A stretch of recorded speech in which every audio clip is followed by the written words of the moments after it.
Você já parou para pensar que existe um chip tão importante que ele esteve no coração dos seus videogames favoritos, dos primeiros computadores pessoais e até daquela calculadora que você talvez usou na escola? Um chip que por quase 50 anos foi fabricado sem parar. Eu estou falando do Zilog Z80. Ele não é só um pedaço de silício, ele é a lenda por trás de uma era inteira da computação. Hoje, vamos desvendar por que esse microprocessador de 8 bits foi tão revolucionário, onde ele foi utilizado e por que a sua produção só parou agora, em junho de 2024. Prepare-se para mais uma história que vai mudar a sua visão sobre a tecnologia.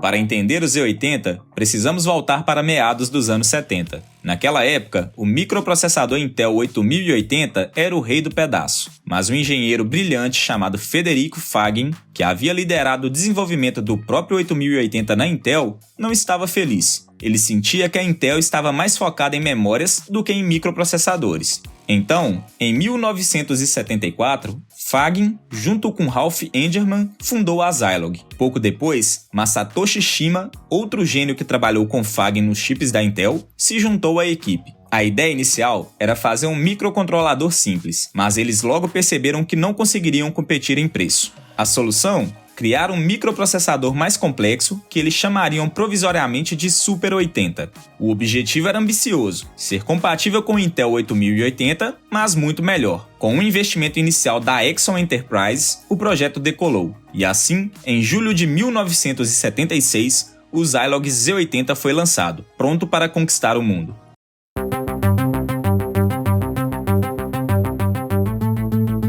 O grande segredo do sucesso do Z80 foi sua compatibilidade. Ele foi projetado para ser compatível com o Intel 8080. Isso significa que todo o software que já existia para o 8080, especialmente o famoso sistema operacional CP/M, rodava no Z80 sem precisar de grandes modificações. Para os fabricantes, isso era excelente. Eles podiam adotar um chip superior sem ter que reescrever tudo do zero. Mas o Z80 não era só um clone, ele era uma evolução. Primeiro, ele tinha um conjunto de instruções muito maior. Enquanto o 8080 tinha 78 instruções, o Z80 vinha com 158. Pense nisso como ter muito mais truques na manga para o programador. Ele também introduziu registradores duplicados. Imagine que o processador tem dois conjuntos de blocos de notas internos. Quando uma interrupção acontecia, ele podia simplesmente trocar para o segundo bloco de notas, lidar com a interrupção e voltar para o primeiro, sem perder tempo salvando e carregando informações. Isso era crucial para sistemas que precisavam de respostas rápidas. Outra novidade foram os registradores de índice, IX e Y. Eles facilitavam muito o trabalho com listas de dados, como tabelas, tornando a programação mais eficiente. E as instruções de bloco, como o famoso LDIR, permitiam copiar grandes volumes de dados de um lugar para o outro na memória de forma super rápida. Mas a maior sacada do Z80 foi a simplificação do design de hardware. O Intel 8080 precisava de 3 voltagens diferentes para funcionar. O Z80, apenas uma única fonte de 5 volts. Menos fios, menos componentes, menos problemas. Ele também operava com um clock simples de fase única, enquanto o 8080 exigia um clock bifásico complexo. E o melhor de tudo, o Z80 tinha lógica de refresh de DRAM integrada. Isso significa que o próprio chip cuidava de refrescar a memória RAM dinâmica, eliminando a necessidade de circuitos externos caros e complexos. Tudo isso resultou em muito menos lógica de colagem, aqueles chips auxiliares que você precisava para fazer o processador funcionar. Menos chips na placa significava menor custo de produção, menor tempo de desenvolvimento e sistemas mais confiáveis. Para a nascente indústria de computadores pessoais, isso era uma vantagem competitiva gigantesca.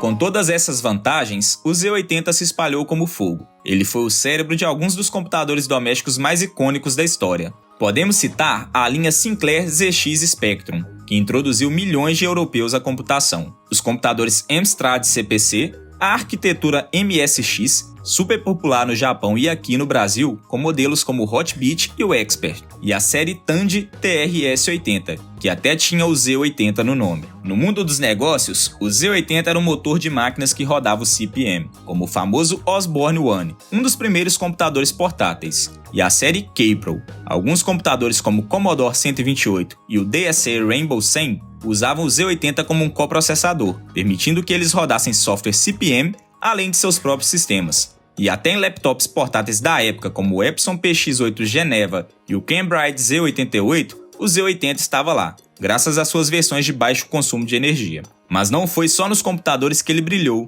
O Z80 foi um herói dos videogames. Ele foi a CPU principal de consoles como o ColecoVision, o Sega Master System e o Sega Game Gear. No poderoso Sega Genesis, ou Mega Drive aqui no Brasil, o Z80 atuava como um coprocessador, cuidando principalmente do áudio e garantindo a compatibilidade com os jogos do Master System. E embora não fosse um Z80 puro, o Nintendo Game Boy e o Game Boy Color usavam um núcleo de CPU compatível com o Z80, estendendo sua influência para uma das plataformas portáteis mais bem-sucedidas de todos os tempos.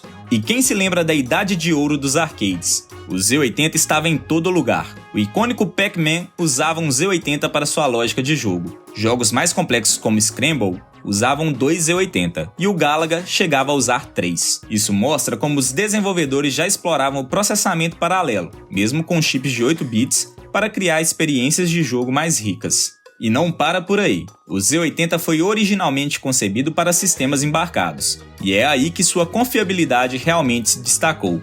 Ele foi usado em instrumentos musicais famosos, como o sintetizador Roland Jupiter 8 e o Prophet 600, que foi o primeiro sintetizador MIDI. Calculadoras científicas avançadas, como a popular série Texas Instruments, TI-84, e em uma infinidade de aplicações industriais, militares, caixas registradoras e equipamentos médicos, onde a estabilidade e a longevidade eram mais importantes do que a velocidade bruta.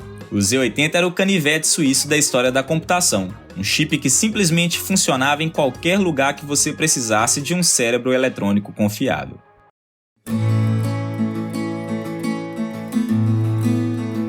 É impressionante pensar que um chip lançado em 1976 permaneceu em produção por incríveis 48 anos. Essa longevidade é o testemunho do seu design robusto, sua eficiência e sua capacidade de operação estática, que o tornava incrivelmente confiável. Mas, como tudo na vida, ciclos se encerram. Em junho de 2024, a Zilog anunciou o fim da produção do Z80 original, marcando o fim de uma era para este microprocessador lendário. No entanto, o legado do Z80 está longe de terminar. Sua arquitetura continua viva em derivados modernos, como o EZ80, que ainda está disponível e oferece compatibilidade com o design original, mas com recursos aprimorados para as aplicações de hoje. A própria Zilog, inclusive, continua focada em microcontroladores, construindo sobre a base sólida que o Z80 estabeleceu. E o mais legal é que a comunidade de código aberto está garantindo que o Z80 viva para sempre. Projetos como o Núcleo TV80 Verilog estão trabalhando para criar substituições de silício de código aberto e compatíveis com o Z80.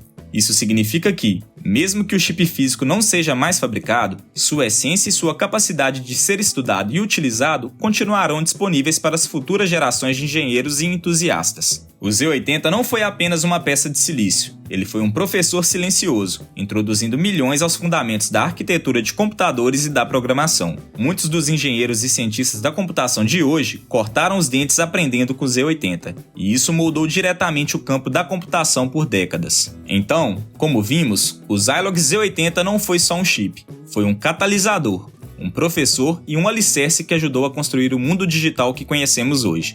Sua história é um lembrete de que a confiabilidade e a simplicidade podem, por vezes, superar a busca incessante por velocidade bruta, garantindo o lugar de honra na história da computação. Se você gostou de conhecer a história desse gigante discreto, deixe seu like no vídeo, inscreva-se no canal para não perder os próximos conteúdos e, claro, deixe um comentário. Qual é a sua memória mais antiga com um computador ou console que usava o Z80? Ou então, qual outro chip ou tecnologia você gostaria de ver por aqui? Sua opinião é muito importante. E se você quer conhecer a história da primeira GPU do mundo, a revolucionária NVIDIA GeForce 256, que mudou os rumos dos gráficos em tempo real, clique no card que está aparecendo na tela. Te vejo lá em alguns instantes. Por esse vídeo é isso. Muito obrigado pela sua audiência e nos vemos no próximo fato.